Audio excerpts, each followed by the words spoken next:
Hey everyone, welcome to my channel. Today we're going to learn how to increase cell size in Excel. So, let's dive right in.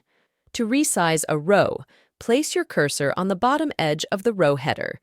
Click and drag to the desired height. To resize a column, place your cursor on the right edge of the column header. Click and drag to the desired width. For precise resizing, right-click the row header. Select Row Height, and enter the desired size. Right-click the column header. Select Column Width, and enter the desired size. To resize multiple rows or columns, use any of the methods mentioned above.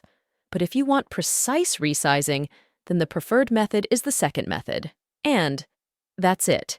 This is how you can increase cell size in Excel. If you found this video helpful, please give it a thumbs up and subscribe to my channel. Thanks for watching.